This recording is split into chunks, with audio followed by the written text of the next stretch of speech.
Hello student, welcome to my class Divya's ক্লাসরুমে তোমাদের অনেক অনেক স্বাগত জানাই। তো আজ আবার নিয়ে চলে এসেছি তৃতীয় পার্বিক মূল্যায়নপত্র 2025-এর পরিবেশ বিজ্ঞানের প্রশ্নপত্র নিয়ে অষ্টম শ্রেণী। তো তোমাদের দেখো এই পরিবেশ বিজ্ঞান বিষয়েও মোট 70 নম্বরের প্রশ্নপত্রের উত্তর দিতে হবে এবং তোমাদের তার জন্য সময় কিন্তু দেওয়া হবে 2 ঘন্টা 30 মিনিট। তো এই 2 ঘন্টা 30 মিনিটের মধ্যে তোমাদের উত্তর দিতে হবে 70 নাম্বারের। তো দেখো কি কি প্রশ্ন আছে। প্রথমে দেখো একের দাগে, ঠিক আছে। তো কি বলেছে, বন্ধনী থেকে সঠিক উত্তরটি নির্বাচন করে লেখো। যে কোনো 5টি প্রশ্নের উত্তর এখানে দিতে হবে এবং প্রতি প্রশ্নের মান কিন্তু থাকবে 5 করে। তো দেখো প্রথম প্রশ্ন, বায়ুর সাপেক্ষে হীরের সংকট কোণ। তো এর উত্তর কিন্তু হবে ডি এরটা, ঠিক আছে, 2.45 ডিগ্রি, ঠিক আছে, 2.45 ডিগ্রি হবে। পরের প্রশ্ন দেখো, গ্যাস মুখোশে ব্যবহৃত হয় গ্রাফাইট, ফুলারিন, ভূষকালি নাকি সক্রিয় চারকোল। তো এর উত্তর কিন্তু হবে সক্রিয় চারকোল। পরের প্রশ্ন দেখো, হাইড্রোলিথের, ঠিক আছে, হাইড্রোলিথের একটি উপাদান হলো উত্তর হবে হাইড্রোজেন, ঠিক আছে, উত্তর হবে হাইড্রোজেন।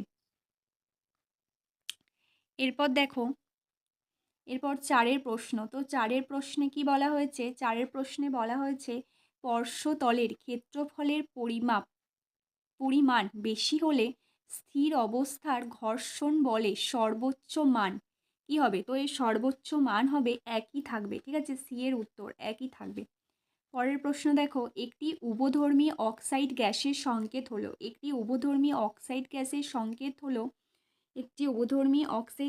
সংকেত হলো, উত্তর হবে ZNO,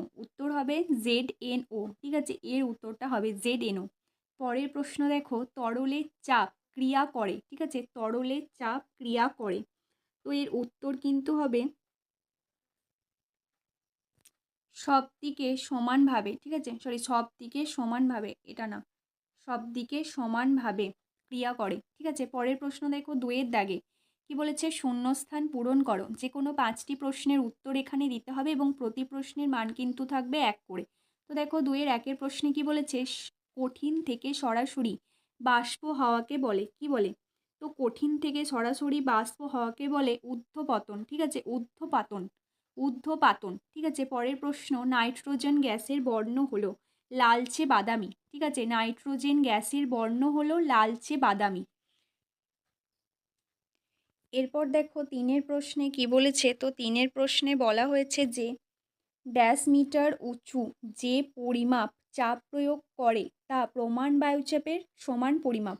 তো এখানে উত্তর হবে 10.3, ঠিক আছে, উত্তর হবে 10.3 মিটার উঁচু। তারপর দেখো, জলের সঙ্গে ড্যাশ গ্যাসের বিক্রিয়ায় কার্বনিক অ্যাসিড তৈরি হয়, ঠিক আছে। তো এটার উত্তর হবে CON, ঠিক আছে, CON।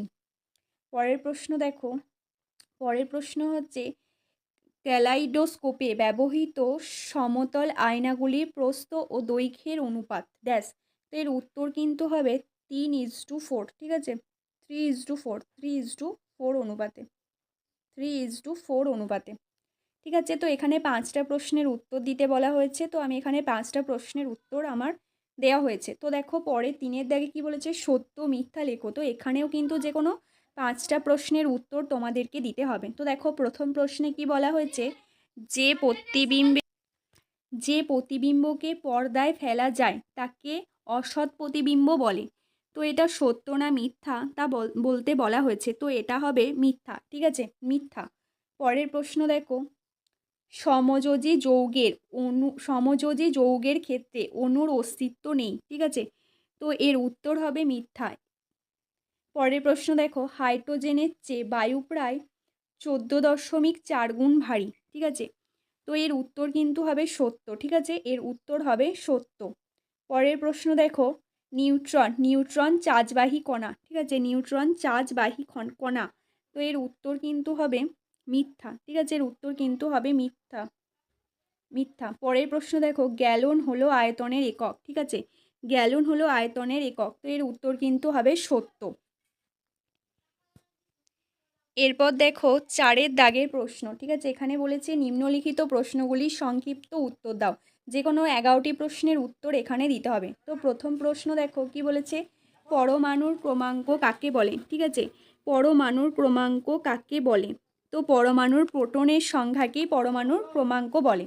পরের প্রশ্ন দেখো, জিঙ্ক ফসফেটের সংকেত লেখো। তো জিঙ্ক ফসফেটের সংকেত হচ্ছে Zn3। ঠিক আছে, Zn3। তারপর হচ্ছে কার্বোজেন। কার্বোজেন কি? তো কার্বোজেন হলো CO2 ও O2 গ্যাসের মিশ্রণ। ঠিক আছে, কার্বোজেন হলো CO2 ও O2 গ্যাসের মিশ্রণ। পরের প্রশ্ন দেখো, দুটি সমতল আয়না যদি 45 ডিগ্রি কোণে রেখে তাদের মাঝে একটা বস্তু রাখা হয়, তাহলে আয়না দুটির দ্বারা মোট কটি প্রতিবিম্ব গঠিত হবে? তো এখানে উত্তর হবে 7টি। ঠিক আছে, 7টি প্রতিবিম্ব গঠিত হবে।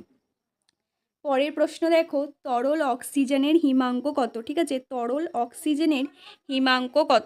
তো এর উত্তর হবে 218.79 ডিগ্রি সেন্টিগ্রেড। ঠিক আছে, 218.79 ডিগ্রি সেন্টিগ্রেড। ঠিক আছে, 218.79 ডিগ্রি সেন্টিগ্রেড।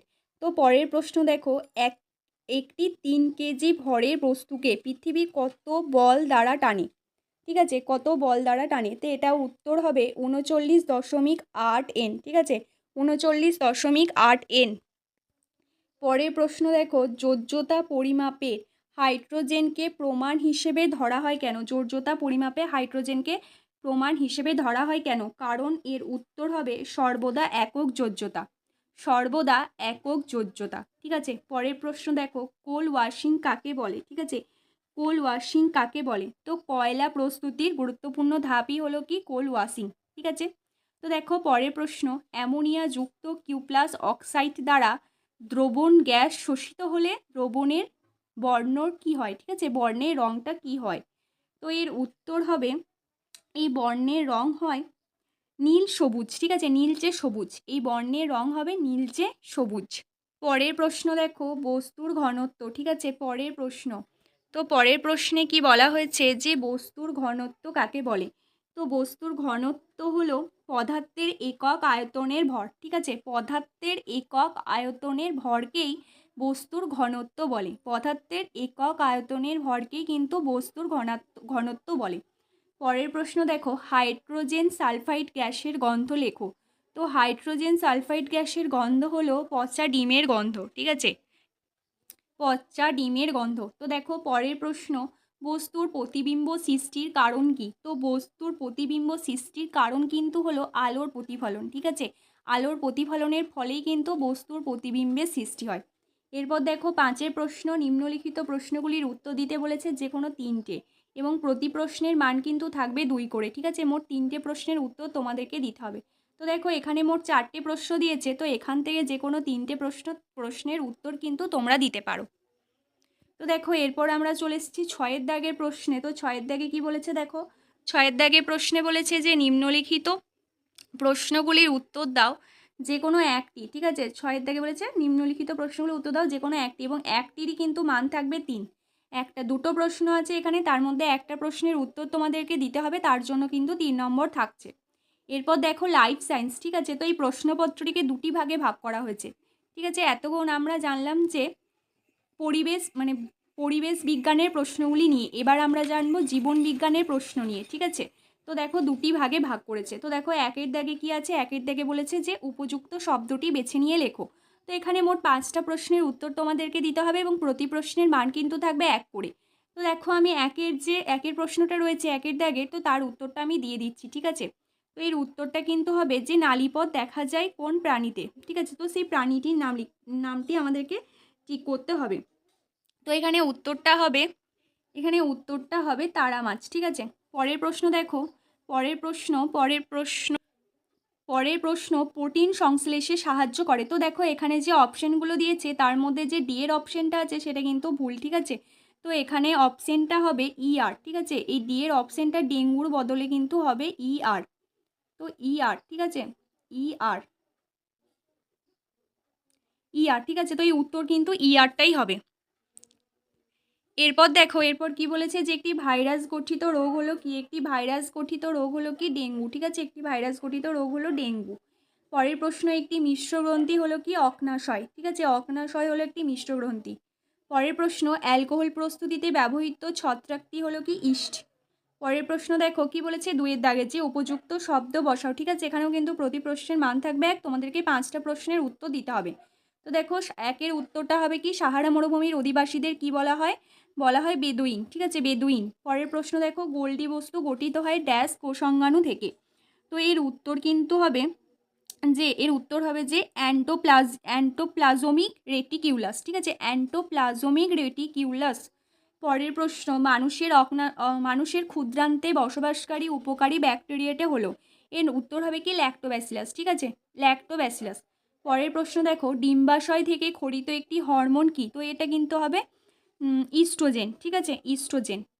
পরের প্রশ্ন দেখো, ব্রিজঘাট থেকে নারোরা মধ্যবর্তী গঙ্গার অঞ্চল, ঠিক আছে, রামসার হিসেবে সংরক্ষিত ড্যাশ প্রাণী। তো এখানে উত্তর হবে কি ডলফিন। ঠিক আছে, শুশুক বা ডলফিন।